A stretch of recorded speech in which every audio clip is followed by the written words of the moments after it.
الحمد للہ وکفى الصلاة والسلام علی سید الانبیاء عظیم الرجاء امیم الجود والعطاء ماحی الذنوب والخطا الذي كان نبيا وآدم بين الطين والماء نبي الحرمين إمام القبلتين وسيلتنا في الدارين جد الحسن والحسين مولانا ومولى الثقلين ابی القاسم محمد بن عبد اللہ اما بعد فاعوذ باللہ من الشیطان الرجیم بسم اللہ الرحمن الرحیم یا ایہا الذین آمنوا کتب علیکم الصیام کما کتب علی الذین من قبلکم لعلکم تتقون صدق اللہ مولانا العظیم ثم قال اللہ تعالی فی شان حبیبہ ان اللہ وملائکتہ یصلون علی النبی یا ایہا الذین آمنوا صلوا علیہ وسلموا تسلیما اللہم صلی علی سیدنا ومولانا محمد وعلی آل سیدنا ومولانا محمد نادن الجود والکرم وعلی الکرام وابنہ الکریم وبارک وسلم۔ اللہ کی حمد و ثنا ذکر جناب مصطفیٰ علیہ تحیات و ثنا عرض کرنے کے بعد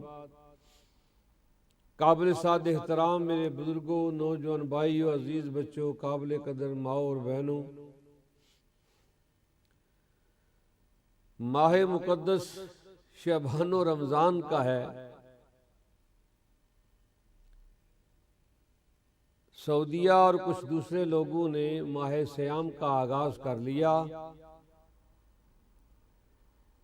جبکہ کثرت عالم اسلام میں روزہ کل ہے۔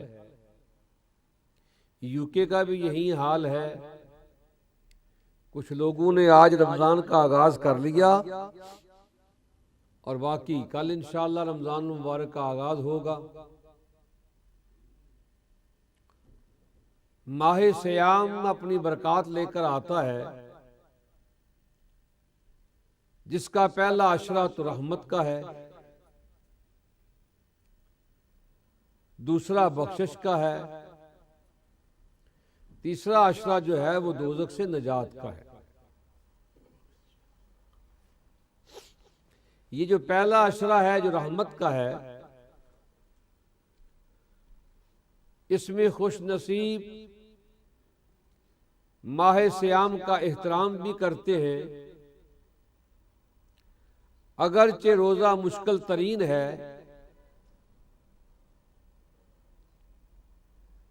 اس کے باوجود بھی ایمان والے اس مشکل ترین وقت کو محبت و پیار اور عقیدت سے پورا کرتے ہیں،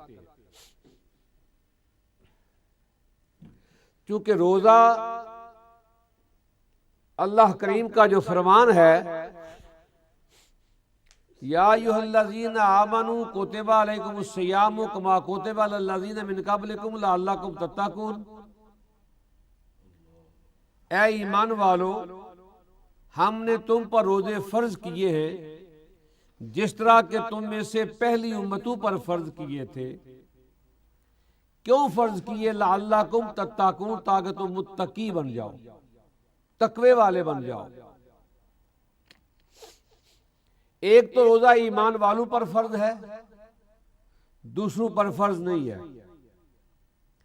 پھر شریعت محمدی میں بڑی آسانی ہے، مسافر کے لیے حکم ہے کہ روزہ چھوڑ دے، اگر سفر میں مشقت ہے، تکلیف ہے تو روزہ چھوڑ دے۔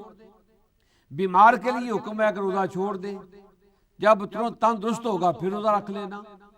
مسافر گھر آئے تو رمضان کے بعد وہ روزہ رکھ لینا۔ اللہ کریم نے بیمار کو، مسافر کو اس میں چھوٹ دے دی ہے، لیکن روزے کی فرضیت ختم نہیں ہوتی، روزہ سٹل اس کے ذمہ ہے۔ اس کی علت سفر یا بیماری ہے چھوڑنے کی۔ اگر آدمی بیمار ہے اور بیماری کا عالم یہ ہے کہ وہ دن بھر بھوکا نہیں رہ سکتا، اس کی صحت کے لیے، اس کی زندگی کے لیے خطرہ ہے، اس کے لیے حکم ہے۔ آج کل شوگر کا ہر آدمی مریض ہے اور ہر آدمی یہ سہولت لینا چاہتا ہے، لیکن ایسا مریض جو 8 10 12 گھنٹے نہ کھائے تو گزارا ہو سکتا ہو، اس کو رمضان شریف کا روزہ رکھنا چاہیے۔ اگر اس کی شوگر اتنی ہائی ہے یا لو ہے کہ نہ کھانے سے وہ گر جائے گا، یا اس کو موت واقع ہو سکتی ہے، یا وہ ڈیمیج ہو سکتا ہے اس کی باڈی کو، اس کے لیے بہتر ہے کہ وہ نہ رکھے، اپنی جگہ کسی اور کو روزے رکھائے، ثواب اس کو بھی ملے گا، رکھنے والے کو بھی ملے گا۔ کتنا کرم کیا مصطفیٰ کریم نے۔ بنائے اسلام جو 5 بنیادی اصول ہیں اسلام کے، اس میں روزہ بھی بنیادی اصولوں میں سے ایک پلر ہے۔ نماز، روزہ، حج، زکوٰۃ اور کلمہ، یہ 5 بنائے اسلام ہیں۔ اس میں ماہ سیام بھی جو ہے یہ ایک بنیادی رکن ہے اسلام کا، اور نص قطعی سے ثابت ہے، اور ایمان والوں کے لیے حکم ہے کہ روزہ رکھو۔ لیکن رحمت عالم نور مجسم نے مسافر کے لیے اور بیمار کے لیے یہ اختیار مصطفیٰ ہے، بلکہ قرآن کا بھی اعلان ہے، مریضاً اولا سافرن، مریض اور بیمار دوسرے دنوں میں آ کے روزہ رکھ لے۔ قرآن نے بھی اس کی چھوٹ دے دی کہ بیمار اور مسافر دوسرے دنوں میں آ کے بعد میں روزہ قضا کر لے۔ بہرحال ماہ سیام کا آنا اہل اسلام کے لیے رحمت و برکت ہے۔ سال بھر کی وہ کمزوریاں، وہ کوتاہیاں جو اعمال میں تھیں، ماہ سیام کی برکت سے اللہ کریم وہ ساریاں کوتاہیاں، کمزوریاں، جو احکام میں نافرمانیاں تھیں، اللہ رمضان کی برکت سے پورا فرما دیتا ہے۔ اس کی وجہ رمضان میں نفل جو ہیں یہ فرضوں کے برابر ثواب دیتے ہیں، اور فرض جو ہیں یہ 70 فرضوں کے برابر ثواب دیتے ہیں۔ رمضان میں اگر فرض پڑے گا تو 70 فرضوں کے برابر ثواب ملے گا، اگر نفل پڑے گا تو فرضوں کے برابر ثواب ملے گا۔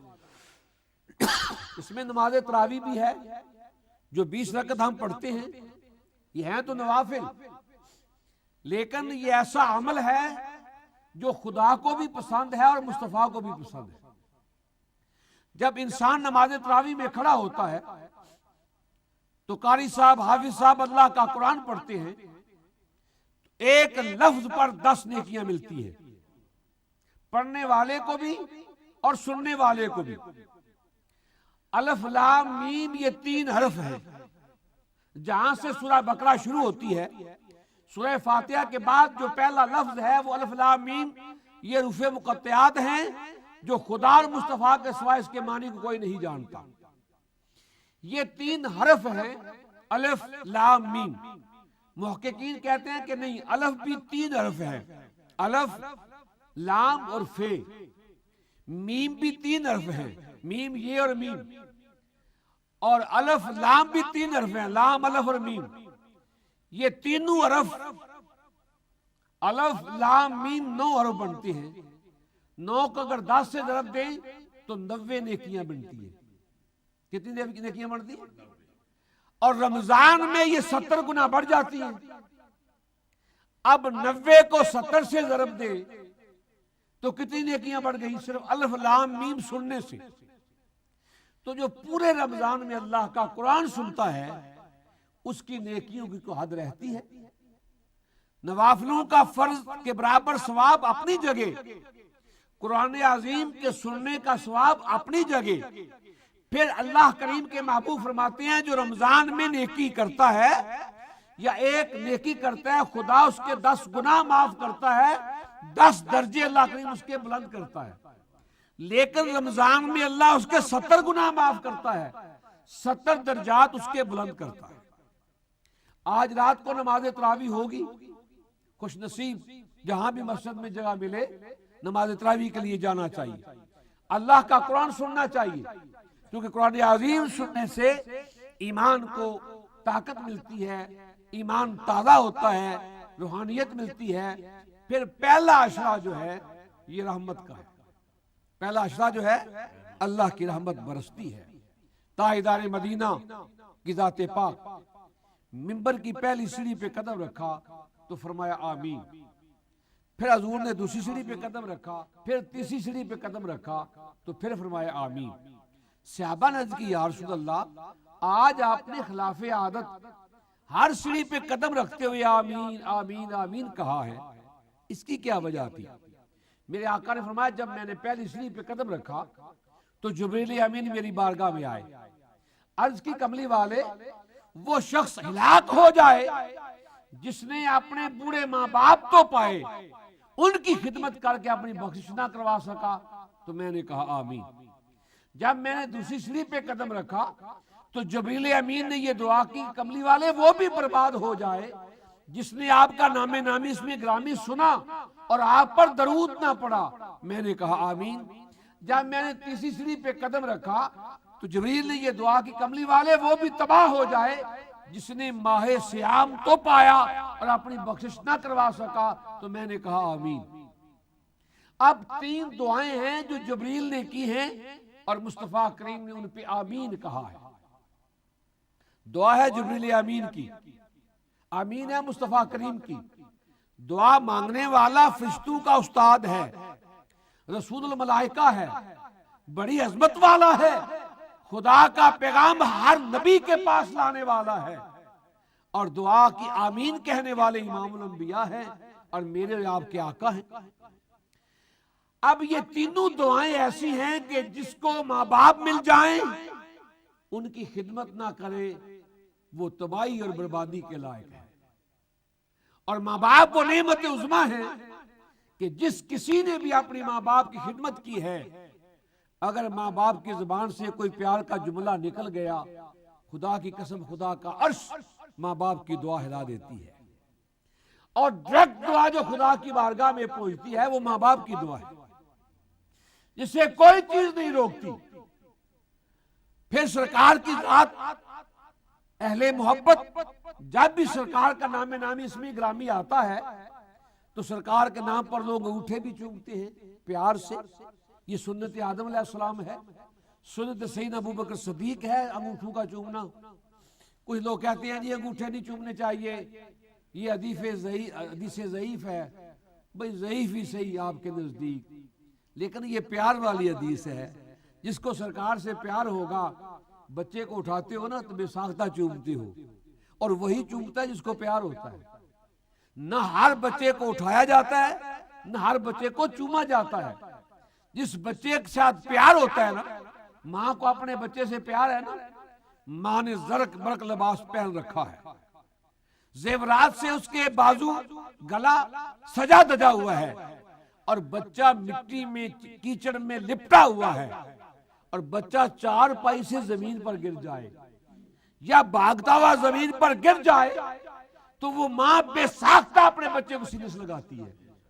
نہ وہ اپنے لباس کی پرواہ کرتی ہے نہ اپنے زیورات کی پرواہ کرتی ہے کہ میرا زیور خراب ہو جائے گا یا میرا لباس خراب ہو جائے گا.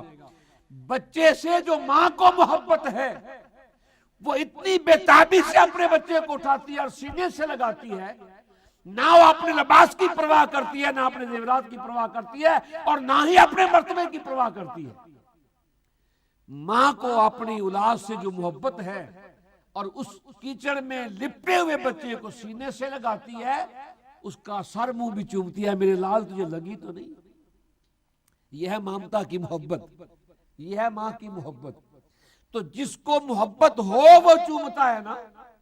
ماں نے اس کو نہیں دیکھا یہ مٹی میں لپٹا ہوا ہے، اس کی محبت بےتاب ہے چومنے کے لیے.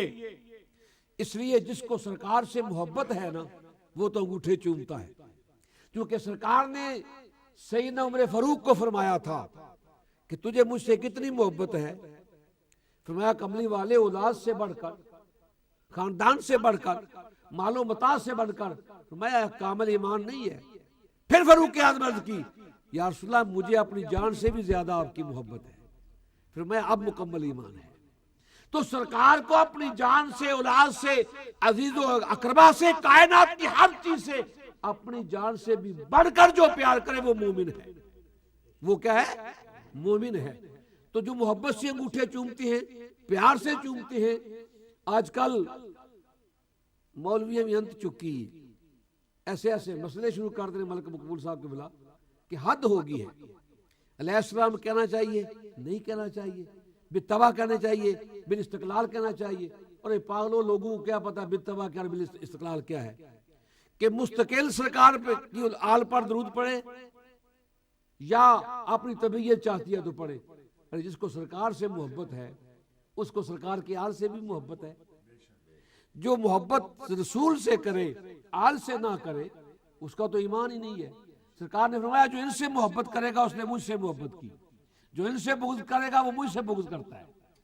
جب محبت اہل بیت محبت رسول ہے اور محبت رسول محبت خدا ہے. قل ان کنتم تحبون اللہ فاتبعونی یحببکم اللہ. محبت خدا بندی کے دعوے داروں کے لیے حکم ہے کہ پہلے محبوب کی تابع داری کرو، اس کے غلام بن جاؤ، پھر یحببکم اللہ، پھر تمہارا مرتبہ ہی بڑھ جاتا ہے، تم خدا کے محبوب بن جاتے ہیں. تو نبی پاک علیہ الصلوۃ والسلام سے محبت کرنے والا جب سرکار کا نام نامی اسم گرامی آئے گا تو ہاتھ بھی چومے گا، اخلاص سے سرکار کا ذکر کرے گا، گردن کو جھکا کر سرکار کا نام لے گا. تو فرمایا جس نے سرکار کا نام لیا، سنا اور محبوب آپ پر درود نہ پڑا وہ ہلاک ہو جائے. تو مصطفیٰ کریم نے فرمایا آمین. تیسری دعا جو جبریل کی تھی وہ یہ تھی کہ جس نے ماہ سیام پایا اور اپنی بخشش نہ کروا سکا، اپنی بخشش نہ کروا سکا، وہ بھی شخص ہلاک ہو جائے. ہاں ہاں رمضان بڑا برکت والا مہینہ ہے. رمضان شریف بولو بڑا، ماہ رمضان، بلکہ صرف رمضان نہیں کہنا چاہیے، ماہ رمضان، کیونکہ رمضان اللہ کے اسماء میں سے ایک اسماء بھی ہے صفاتی. رمضان کا معنی رکنا، لغوی معنی جو ہے انسان اپنے مولا کو راضی کرنے کے لیے ہر اس کام سے رک جاتا ہے جو اس کی ضرورت ہے. کھانا پینا انسان کی ضرورت ہے لیکن کھاتا نہیں ہے، پیاس ہے لیکن پیتا نہیں ہے. باقی معاملات میں بھی وہ اپنی ضرورت کے مطابق جو اس کو چاہیے وہ نہیں کرتا، اللہ کے حکم کے مطابق. یہ جو انداز ہے نا بندے کا کہ بھوکا ہے کھاتا نہیں، پیاسا ہے پیتا نہیں، حقوق زوجیت اس کا حق ادا نہیں کرتا، خواہشات نفسانی ترک کر دیتا ہے، جھوٹ بولنا چھوڑ دیتا ہے، زبان کو کنٹرول میں رکھتا ہے، کسی کی غیبت نہیں کرتا، کسی کے بارے میں غلط بیانی نہیں کرتا. یہ ساری چیزیں جو فطرت انسانی کا ایک حصہ ہیں، ماہ سیام آنے سے ہی انسان سب کو چھوڑ دیتا ہے. اب اس کی زبان پر یا تو ذات مصطفیٰ پر درود پاک کو ہوتا ہے یا اللہ کے کلام کی تلاوت ہوتی ہے. وہ بات کرتا تو کہتا ہے یار ماہ رمضان ہے، جھوٹ نہیں بولنا، ماہ رمضان ہے، غیبت نہیں کرنی، کسی کے عیب کو بیان نہیں کرنا. بھوکا ہے، پیاسا ہے، تنہا ہے اور کچن میں ہے اور رنگ رنگ کی ڈشیں بنی پڑی ہوئی ہیں، فریج بھی بھرا پڑا ہوا ہے اور ٹیبل بھی ان نعمتوں سے بھرا ہوا ہے اور وقت عصر ہے. بھوک بھی اپنے جوبن پر ہے، پیاس بھی اپنے عروج پر ہے. دیکھنے والا بھی اسے کوئی نہیں، روکنے والا بھی کوئی نہیں. نعمتیں بھی ساری سامنے پڑی ہیں لیکن نہ وہ کھاتا ہے نہ وہ پیتا ہے. کیوں؟ اس لیے کہ اس کا ایمان یہ ہے کہ مجھے کوئی دیکھنے والا نہیں لیکن میرا پروردگار تو مجھے دیکھ رہا ہے نا، میرا مالک تو مجھے دیکھ رہا ہے نا. کوئی مجھے روکنے والا نہیں لیکن میرے کریم نے مجھے رمضان میں کھانے سے روک دیا ہے. ماہ رمضان وہ برکتیں لے کر آیا ہے کہ میں نے سحری سے افطاری تک کچھ نہیں کھانا. اس لیے کوئی روکے نہ روکے، میرے اللہ کے حکم نے روک دیا. کوئی دیکھے نہ دیکھے میرا کریم تو ساتھ پردوں میں مجھے دیکھ رہا ہے. وَفِي أَنفُسِكُمْ أَفَلَا تُبْصِرُونَ، وہ تو جان میں رہتا ہے، شاہ رگ سے قریب ہے، ہر کسی کی جان میں ہے. اس لیے کوئی مجھے روکے نہ روکے، دیکھے نہ دیکھے، میرا بادشاہ دیکھ بھی رہا ہے، اور میرے بادشاہ نے مجھے حکم دے دیا ہے کہ تو نے آتم الصیام من اللیل، رات تک روزہ پورا کرو.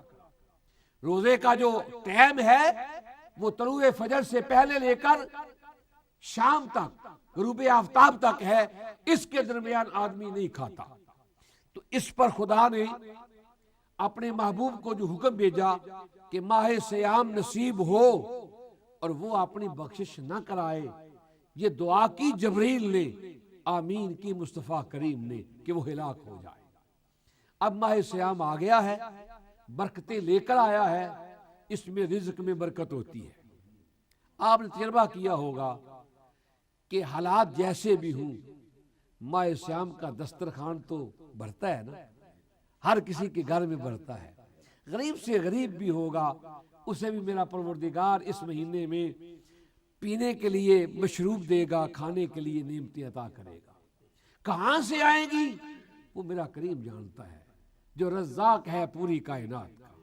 اور ایسا رزق دینے والا میرا پروردگار ہے کہ بندہ، انسان یا اس کی ساری مخلوق وہ پیدا بعد میں ہوتی ہے، اس کے رزق کا انتظام میرا مولا پہلے کر دیتا ہے.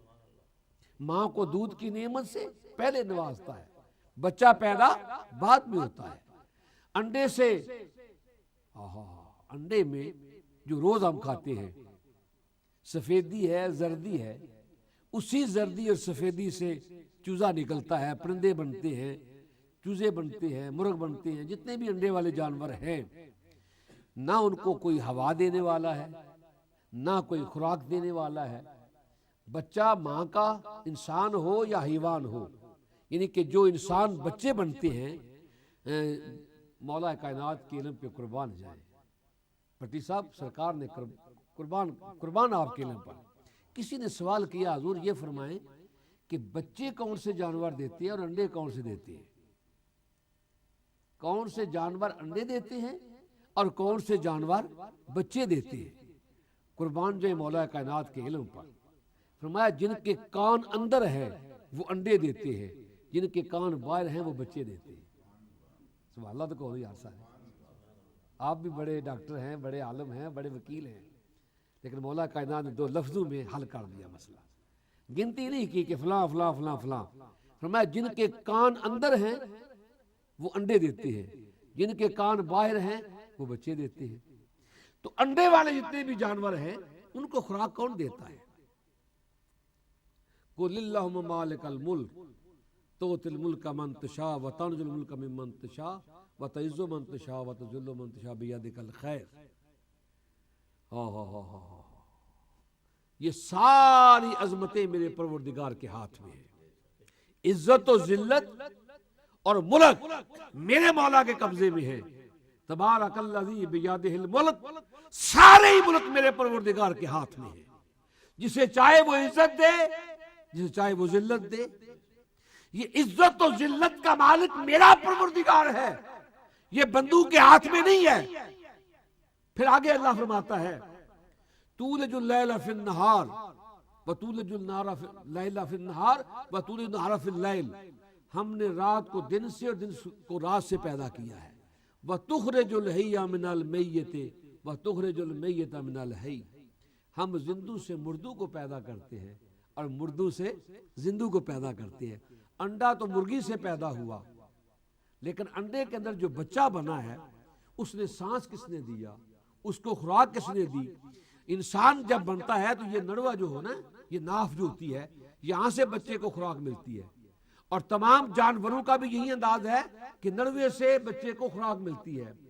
اب مرغی کے بچے کو کس نے خوراک دی ہے؟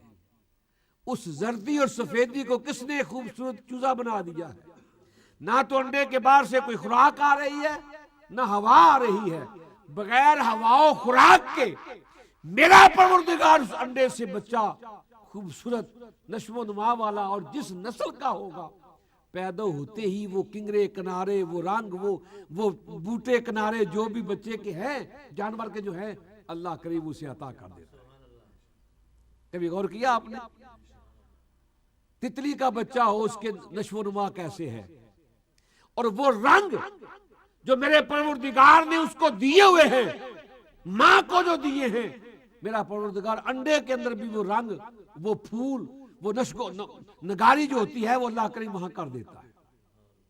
نہ کوئی خوراک دینے والا ہے، نہ اسے کوئی ہوا دینے والا ہے، بغیر ہوا کے، بغیر خوراک کے خوبصورت بچہ، اور اسے کوئی چونچ بھی نہیں مارتا، وہ خود بخود انڈے سے باہر نکلتا ہے، خود بخود انڈے سے باہر نکلتا ہے۔ تو رزق میرے پروردگار کے ہاتھ میں ہے، اور ماہ سیام میں اللہ کریم فرماتا ہے کہ میں رزق بڑھا دیتا ہوں، تو روزہ رکھ، تو میرے لیے بھوکا اور پیاسا رہ، اگلا کام میں رازق ہوں نا تیرا، تیرے رزق کا ثواب پیدا کر دوں، نعمتیں دینا میرا کام ہے، کہاں سے آئیں گی تو سوچ بھی نہیں سکتا، جہاں سے میں تجھے بھیجوں گا۔ اور آپ نے کئی بار دیکھا ہے گھر میں کچھ نہیں ہے پکا ہوا، اتفاقاً جانا پڑ گیا کہیں سے، میرا تو کئی بار یہ آیا، روٹی اور بوٹی پائی غفور، یہ اللہ نے ہمارے مقدر میں لکھ دی ہے، اللہ جانتا ہے، جب بھی ہم کھاتے ہیں روٹی اور بوٹی کھاتے ہیں، روٹی اور بوٹی یہ نصیب میں ہے۔ کئی مرتبہ دال گھر میں بنوائی ہے کہ شوق سے دال کھائیں گے، ماش کی دال کا مجھے شوق ہے کھانے کا، کبھی بنواتا ہوں گھر میں شوق سے کھانے کے لیے، پھر کوئی نہ کوئی کام پڑ گیا، کوئی مہمان آ گیا، جانا پڑ گیا، پھر بھی روٹی اور بوٹی کھائی ہے۔ تو جو میرے مالک نے لکھ دیا ہے اس سے آگے پیچھے نہیں ہو سکتا۔ تو رزق میرے پروردگار کے ہاتھ میں ہے، یہ توقع رکھے۔ ماہ سیام برکتوں کا مہینہ ہے، یہ عشرہ پہلا رحمت کا مہینہ ہے۔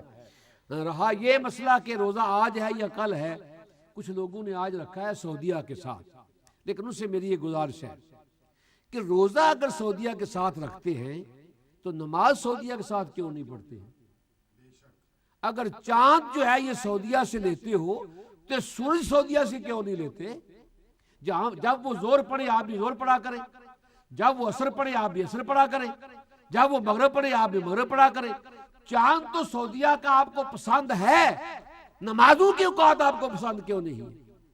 اگلا مسئلہ جو یہ ہے وہ یہ ہے کہ سرکار نے فرمایا صوموا لرؤیتہ، چاند کو دیکھو تو روزہ رکھو، وافطروا لرؤیتہ، چاند کو دیکھو روزہ افطار کرو، فإن غم فأکملوا العدۃ 30، اگر وہ بدل جکھڑ ہے، موسم ٹھیک نہیں ہے تو پھر 30 دن پورے کرو۔ اب یہاں UK نہیں پوری دنیا میں ہم نے آبزرویٹری کو مان لیا ہے کہ آبزرویٹری جو ہے یہ بالکل صحیح بتاتی ہے، ہمارے اوقات الصلاۃ جو ہے نمازوں کے وقت جو ہے، اور سورج کا طلوع و غروب بھی آبزرویٹری پر ہے۔ کون دیکھتا ہے کہ سورج نکلا ہے یا ڈوب گیا ہے؟ گھڑی دیکھتے ہیں کتنے بج کر اتنے منٹ پہ غروب ہوگا، اتنے بج کر اتنے منٹ میں طلوع ہوگا، یہی اوقات ہے۔ جب آبزرویٹری کو ہم نے مان لیا تو وہ بتاتی ہیں، ایک ہے برتھ آف دا مون، ایک ہے اس کی نظر آنا، اس کا دیکھا جانا آنکھوں سے۔ سرکار کا فرمان ہے جب وہ نظر آئے وہاں سے آغاز کرو۔ یہ سورج اور چاند برابر جب آتی ہے نا تو چاند کا وجود ختم ہو جاتا ہے، اور چاند اور سورج کی رفتار وقدرنا منازلہ، خدا نے اس کی مقدار کو بھی، رفتار کو بھی طے کیا ہے اور راستے بھی طے کیے ہیں۔ سورج اپنے راستے میں جا رہا ہے، چاند اپنے میں جا رہا ہے، اور جتنا سورج سال میں سفر کرتا ہے نا، چاند اتنے ایک مہینے میں کرتا ہے، چاند کی اتنی سپیڈ ہے۔ لیکن جب سامنے آتا ہے نا چاند سورج کی شعاعیں اتنی ہیں کہ اس کا وجود ختم ہو جاتا ہے۔ تو جب وہ جدا ہوتا ہے، اس کو برت تو کہتے ہیں کہ برت ہوگی ہے، لیکن وہ قابل رویت نہیں ہے۔ آبزرویٹری بتاتی ہے کب نظر آئے گا اس سے آغاز کیا جائے، تو کوئی اختلاف ہے ہی نہیں۔ اب سعودیہ والے اپنے حساب سے کرتے ہیں، کیونکہ سعودیہ لیتے ہیں یہودیوں کے کیلنڈر سے۔ یہودی اور مسلمان یہ دو ہی دنیا میں مذہب ہیں جو چاند سے چلتے ہیں۔ ہمارے مہینے کا آغاز چاند سے ہوتا ہے، نظام شمس و قمر ہے اسلام کے اندر۔ یہودیوں کے ہاں یہ ہے کہ دن کو چاند اگر برت ہوگی ہے نا اس کی، اگلا دن نیا مہینہ ہے۔ ہمارے ہاں کے غروب آفتاب کے بعد اس کا نظر آنا، اگر چاند صبح پیدا ہوا برت اس کی ہوگی ہے تو شام کو اگر نظر آ گیا تو اگلا مہینہ ہے، اگر شام کو نظر نہیں آیا تو اگلا دن نہیں ہے رمضان کا، یہ کسی مہینے کا بھی۔ کیونکہ بعض دفعہ چاند صبح کے 10 بجے برت ہوگی اس کی، 4 بجے ہوگی، 6 بجے ہوگی، تو اس کا نظر آنا اگلے دن ہوگا نا۔ اس لیے دو ہی دنیا میں مذہب ہیں جو چاند پر عمل کرتے ہیں، یہودی اور مسلمان۔ یہودی کہتے ہیں جب بھی برت ہوگی اگلا دن شروع ہو گیا، لیکن اسلام کے نزدیک غروب آفتاب کے بعد اس کا نظر آنا ضروری ہے۔ اس لیے آبزرویٹری نے بھی کہا پورے ورلڈ میں کل چاند نظر نہیں آیا، آج نظر آئے گا، اس لیے رمضان کا کل پہلا دن ہوگا۔ اللہ تعالیٰ ماہ رمضان کی برکتیں اور رحمتیں ہمیں لوٹنے کی توفیق عطا فرمائے۔ اہتمام رمضان گھر گھر میں ہے، افطاری کے وقت جو دعا کی جائے اللہ اس کو رد نہیں فرماتا۔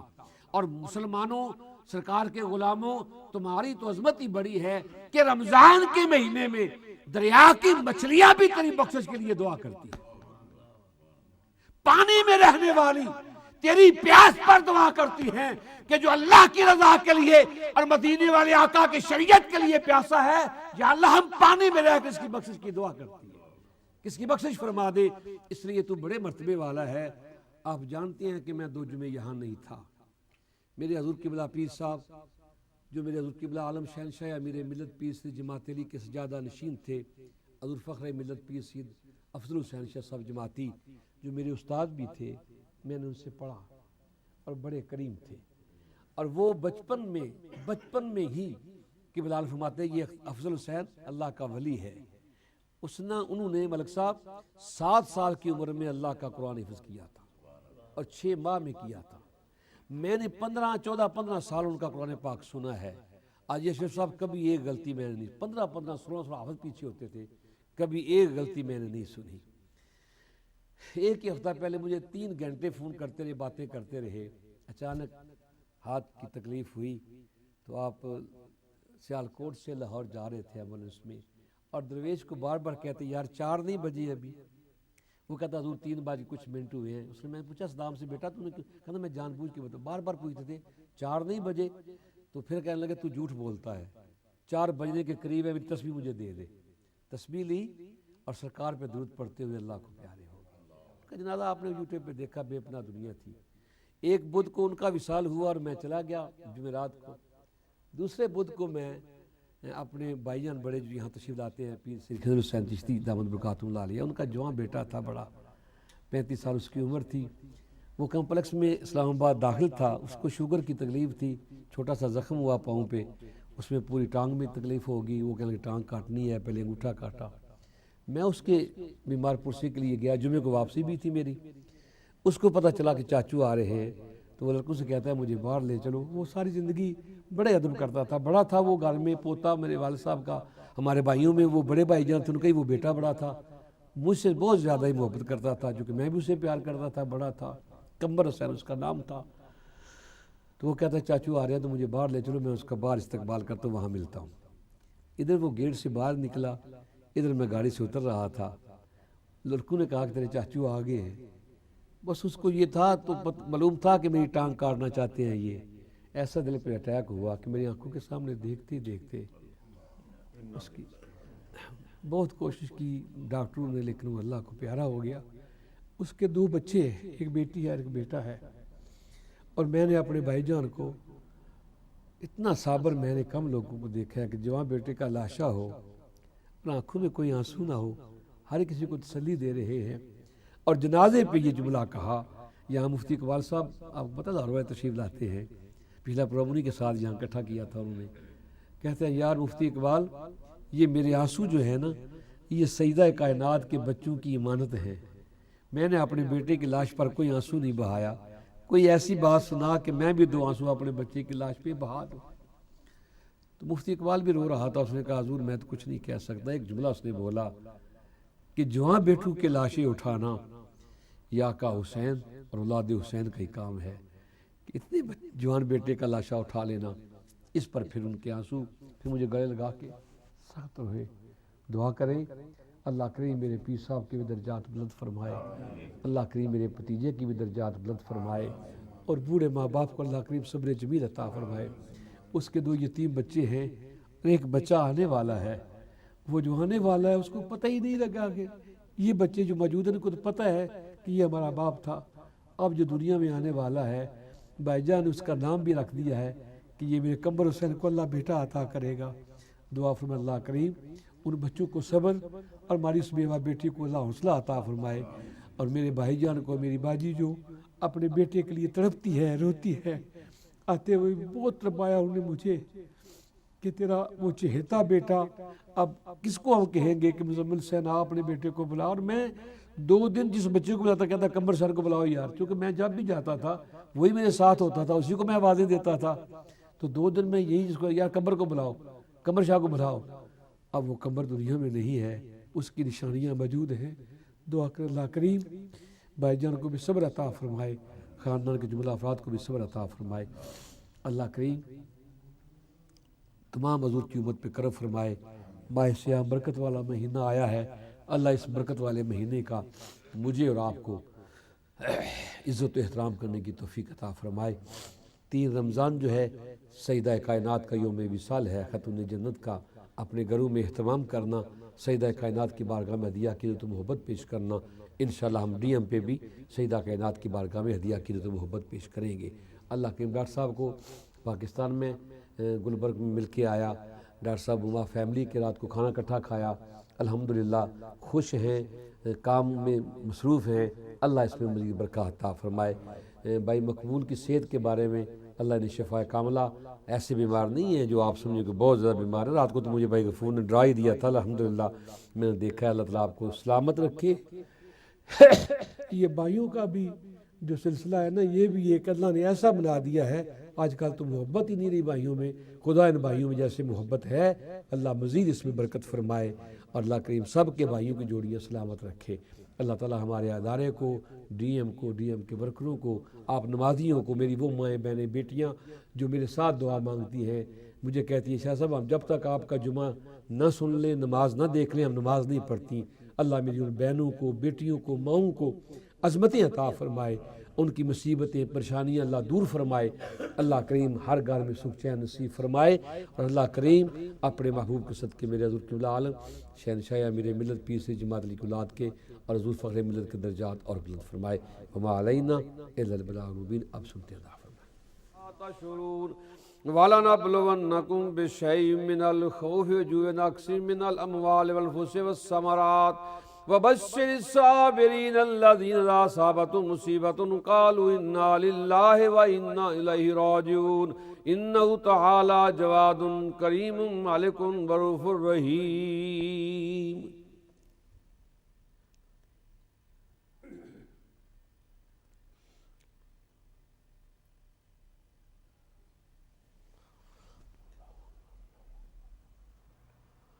الحمدللہ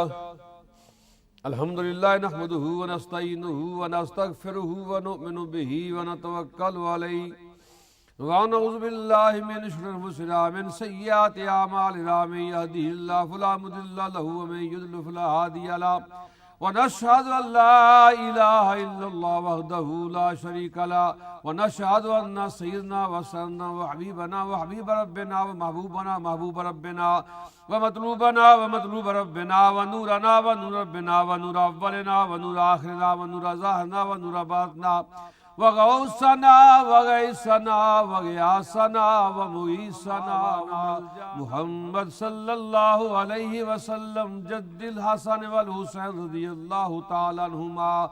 اما بعد فاعوذ باللہ من الشیطان الرجیم، بسم اللہ الرحمن الرحیم۔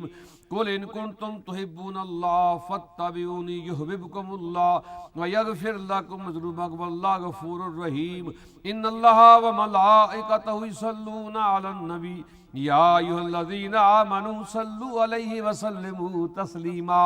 اللہم صل علی سیدنا مولانا محمد وعلی آل سیدنا ومولانا محمد معدن الجود والکرم وآلہ الکرام وابن الکریم وبارک وسلم۔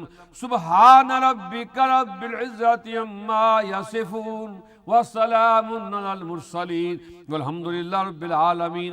انہ تعالی اعلی و اولی عز و جل و معظم اکبر واللہ یعلم ما تصنعون۔ لا الہ الا اللہ محمد۔ اللہم انت السلام ومنک السلام علیک ارجو السلام حینا ربنا بالسلام وادخلنا دار السلام۔ تبارک ربنا وتعالیت یا ذا الجلال والاکرام۔ ربنا آتنا فی الدنیا حسنۃ وفی الآخرۃ حسنۃ وقنا عذاب النار وادخلنا الجنۃ مع الابرار یا عزیز یا غفار یا رب العالمین۔ کریم پروردگار یہ ٹوٹے پھوٹے سجدے اپنی بارگاہ میں قبول فرما، اپنی کریمی کے صدقے میرے مولا ہماری خطائیں معاف فرما، جو بیمار ہیں کریم انہیں شفا عطا فرما، جو بے اولاد ہیں ان کو اولاد صالحہ عطا فرما، نبی پاک کی ساری امت کی بخشش فرما، الہی عالم اسلام کا بول بالا فرما، مملکات پاکستان کو کربلا وبا سے محفوظ فرما، خطہ کشمیر کو بھی آزاد فرما، فلسطین، لبنان، شام، ایران، عراق، افغانستان کے مسلمانوں پہ کرم فرما، یا اللہ اس ملک بھی امن کا گہوارہ بنا، ہماری اس نماز کو اپنی بارگاہ میں قبول فرما، ان نمازیوں کی آمین کو میرے مولا قبول فرماتے، ماہ سیام کی برکات سے میرے مولا سب کی نیک حاجات کو پورا فرما، سب کی نیک حاجات کو پورا فرما، میری مائیں بہنیں بیٹیاں جو دعا میں شامل ہیں، میرے بزرگ یا اللہ پاک سب کی نیک حاجات کو پورا فرما، ماہ سیام جو تو نے اپنے کرم سے میرے مولا میں عطا کیا ہے، اس رحمت والے مہینے میں میرے مولا ہماری بخشش فرما، ہمارے رزق میں وسعت فرما، ہمارے بچوں کو تابع دار بنا، بیٹیوں کو شرم و حیا عفت نصیب فرما، یا اللہ پاک سب کی بچیوں کے بہتر اسباب پیدا فرما، یا اللہ پاک ڈی ایم کے لیے، ڈاکٹر صاحب کے لیے، ان کے برادران کے لیے بھی یہی دعا ہے، یا اللہ پاک سب کو صحت کے ساتھ دراز عمر عطا فرما، یا اللہ پاک اپنے محبوب کے صدقے حضور فخر ملت کے درجات اور بلند فرما، قمر حسین کو حضور کی شفاعت نصیب فرما، یا اللہ پاک خاندان کے جملہ افراد کو صبر جمیل عطا فرما، یا رسول اللہ انظر حالنا، یا حبیب اللہ اسمع قالنا، اننی فی بحر غم مغرق خذ یدی سہل لنا اشکالنا، وصلی اللہ تعالی علی حبیبہ محمد وعلی آلہ واصحابہ اجمعین برحمتک یا ارحم الراحمین۔